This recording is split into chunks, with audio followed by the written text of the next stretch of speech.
You guys, welcome back to my channel. I know that feels good to say. That feels very good to say.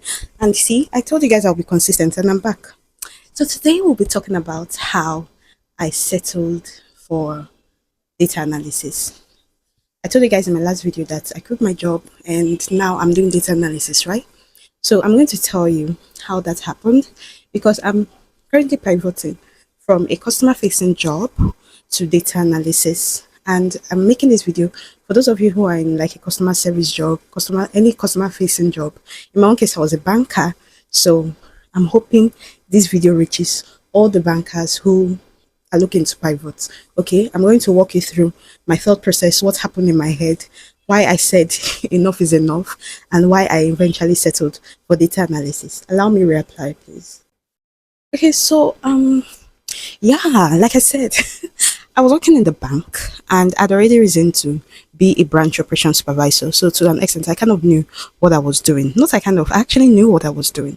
But in my own role, I was what they call, you know, an operation supervisor, specifically a cash officer. And one of my job descriptions was handling ATMs, right?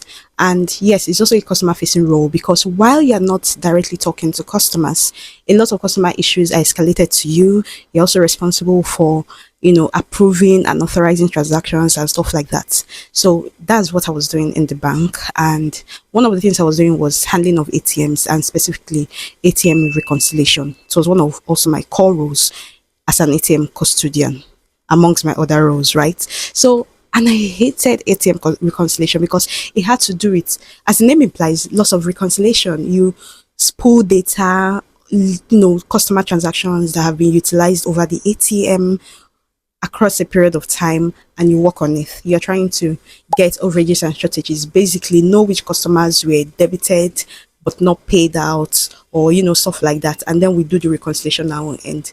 And let me tell you guys, I hated it so much and I was practically forced to be doing my ATM reconciliations. But God was waiting for me there. See, I ran away from reconciliations for so long until I couldn't. But guess what? When I finally decided to start doing it and taking it seriously, I fell in love with it. I realized that, okay, I actually don't hate data.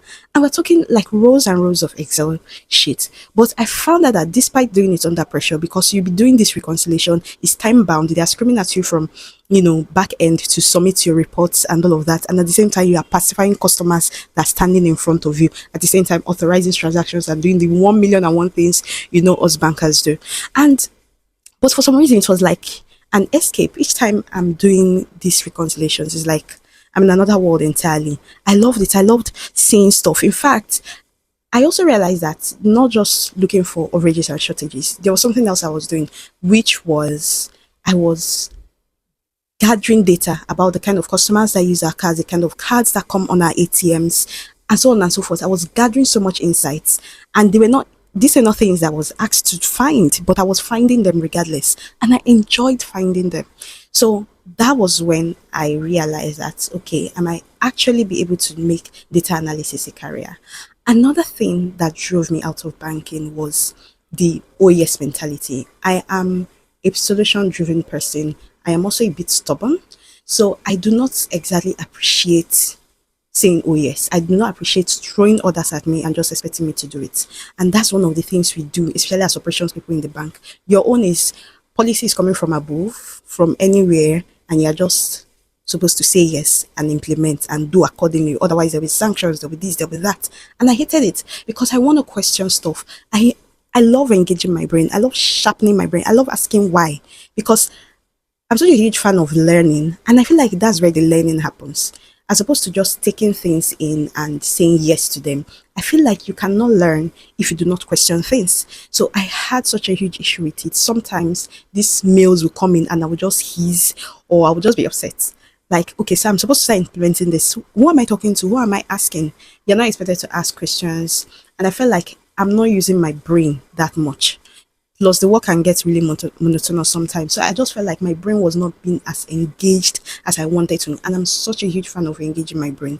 I mean, I read for the fun of it. There's nothing I cannot read. There's no material I cannot devour. So far, it contains the specific knowledge I'm looking for at that point in time. I'll devour it. So I had so many issues with that. I could go on and on. I had several issues with it, but these two things, the fact that I do not like a customer facing role, I wanted to be at the back end or at least on my own, doing my own thing. I didn't enjoy that chit chat with customers. I did not enjoy it one bit. And then that idea of, like I said, receiving orders and just doing without asking questions, it did not go down well with me. So I was plotting my exit aggressively. Now fast forward to when I quit my job, I spent so many nights on Reddit, I spent so many nights on Google, I spent so many nights on many career websites, on Instagram, on YouTube. Oh my god, I was watching day in the live videos of different career professionals. And I know I started off with project management. In fact, I had three in mind. I wanted to be a product manager, I wanted to be a project manager, and I also wanted to be a data analyst, or specifically business analyst, if I'm being honest. I was actually looking at business analysis. So I started off with project management. I did like a mad deep dive on it. I was researching PMP, the certification and every other things that can be looked at. I was looking at these things aggressively. I'll be watching the in the live videos. I was searching up project managers and seeing how they do their things. And I I almost started with project management, but for some reason we just didn't click. I don't know. I think it was Reddit that made me hate project management. When I went there, there were lots of complaints about the job. It just feel like many project managers did not like their job, according to Reddit.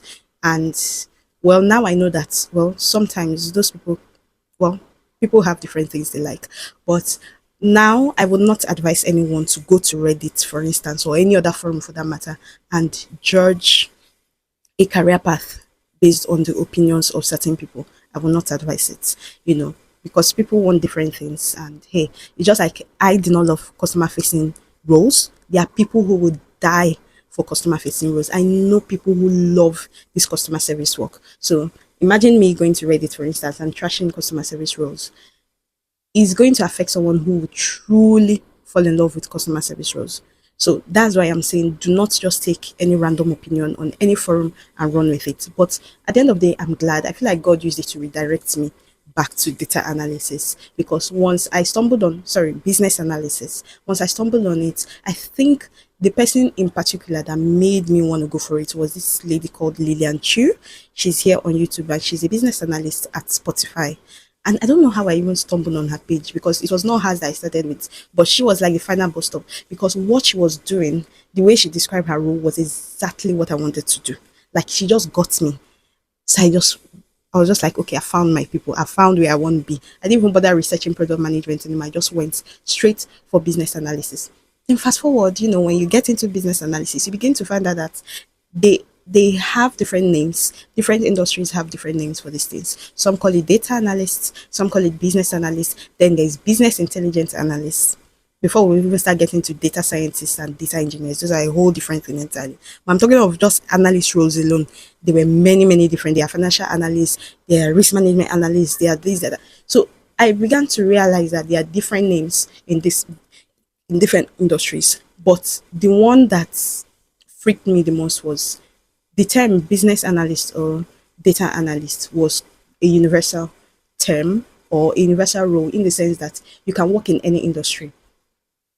You can work in any industry with as a data analyst. And that's one of the reasons why I wanted to pivot, because I did not want a job that will restrict me. I did not want a job that will restrict me to any industry or any company. I did not want it. I want to be able to move freely, because like I said earlier, I'm a big fan of learning. And if I feel like if I ever feel like in my life I've learned all there is to learn in finance, I want to be able to go to healthcare. I want to be able to go to oil and gas. Do you get my point? So that's the kind of person I am. And that's one of the reasons why I really, really went for business analysis, because in fact, there's also the fact that you can work as a consultant business analyst. Woo! That means if I do not even want to do a 9 to 5, I can work independently. That was what just sold it to me, right? So yeah, you get confused initially, because like I said, there are different names. You find out that business intelligence analyst, the way someone will define it, it will sound different from data analyst. It's going to sound different from business analyst. But I'm just going to say I'm still learning. I'm still doing my research. And like I said, some companies separate them. Why in some other companies or industries, they are together. You'll find someone doing the role of a data analyst and a business analyst in the same company or under the same position. So I would just say I'll just quickly add this as an advice. Don't get hung up on titles. You should be more concerned about what they do, and what the role is about and how it fits you. Now, so far, I've been making progress. I've been learning. It's not been easy because I'm basically self-taught. It's not as if I'm enrolled in any boot camp or whatever. And the worst is that, okay, I was actually enrolled somewhere, but I do not enjoy it. I realize I like learning on my own. Like, I prefer learning on my own compared to learning with a group. So even the group that I was learning with, I'm not too serious with them. I'm more serious with my personal learning than the group. So now I'm just hopping from place to place all over YouTube, and just as there are tons of resources on YouTube. So that's what gives me hope. You can actually learn to be a data analyst, at least as far as data analysis is concerned. Yes, you can actually learn to be a data analyst on YouTube. There are full courses that when you take them, you'll be job ready, you'll be work ready, you even be consultant ready if that's what you're going for. So yes, it is very, very possible to be self-taught here. But now I think that the greatest challenge for me now is not the tools, because yes, no, you use Excel, you use Power BI, your Tableau, you have to learn SQL, probably Python or R, depending on the kind of tools that your industry requires. But I now that I'm learning, like I'm going deeper and deeper into my learnings, I'm seeing that the tools are not your problem. It's your ability to use your brain that is the problem. I'm talking in sense of interpreting business needs, interpreting case studies, interpreting business needs. What is your job doing for that company? What is your job? What is your role? What is that analysis doing for the business? How do you even know the kind of insights you're trying to derive? I feel like right now that's the hardest part of learning. And so what I'm doing now is I'm watching more day in the life, how I use this tool in my day-to-day work. Big shout out to those YouTubers who are putting out this content, or should I say those creators who are putting this kind of content. I cannot begin to tell you how helpful that is, because I feel like a lot of us data analyst enthusiasts who would have been completely bamboozled if we just learned all these tools and ran into jobs without trying to know what is expected of us, or trying to know how to apply our brain and common sense, our insights, our own intuition to those to that role. We would be completely bamboozled, we'll be messed up on the job. So major shout out to them. And if you're an aspiring data analyst, I'm going to say that that's something you should absolutely look out for. Don't just learn the tools, start using your brain. I'm going to also do some case studies. I'm going to be sharing some projects that I'm working on, and I'm also going to be sharing a walkthrough how I think about this project, how I'm answering the questions, and I'm hoping that other data analysts like me who are coming up can find them useful. And then if possible, the senior data analyst, hey, you can come around and show me, oh, this is a better way of doing things, this is a better way of looking at this, blah blah blah, and so on and so forth. So yeah, that's really where I am right now. So like I said, I'm moving from customer service to data analysis, and so far so good. Like, it's been good. I'm not gonna lie, it's hard. It is very, very hard. Some days I almost feel like giving up in my learning. And other days is like, yes, I made the right decision. Especially because it's really, really taxing on my brain, and I'm enjoying that mental stimulation. So if you are looking for some level of mental stimulation, I feel like you will find it in data analysis, because every data presents an opportunity to discover something new. It's amazing. And then the fact that you can work with any kind of business. I mean, there's literally no kind of business who will not benefit from what a data analyst can give them. There's literally no industry that will not benefit from what a data analyst or a business analyst can do for them. So it's good. And yes, let me quickly address something that I've learned so far about this data analyst versus business analyst title. I'll just say, from what I've seen, when people say data analyst, they're talking about the roles, right? Is the roles they're talking about. Sorry, the tools. They're talking about the tools, right? Is the tools they're talking about in terms of the data analysts know how to use Excel, BI or Tableau, SQL, Python for their work.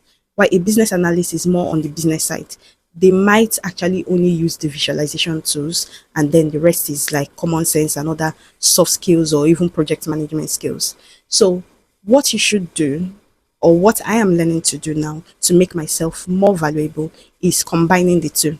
Like I said earlier, don't just focus on the tools, focus on how to apply your brain to, I feel like when now that I'm working on projects, I have seen that it starts from the brain. Like when you see a data set, you should, when you analyze it, when you do a quick scan of that data set, when you look at it, I feel like your brain comes in first. And then when your brain kind of does its own analysis on that raw data, it then guides you on the kind of tools you're going to use to get that result that your brain has already, that to get to that point where your brain can even derive more insights. So it's here first before the tools. And I think that's why business analysts seem to stand out more, because they are not just all about the tools like data analysts are. I don't know if I'm making sense, but as I do projects, as I do live case studies, as I do walkthroughs that you can walk with me with, I feel like you understand what I'm saying. All right, guys, I would see you in my next video.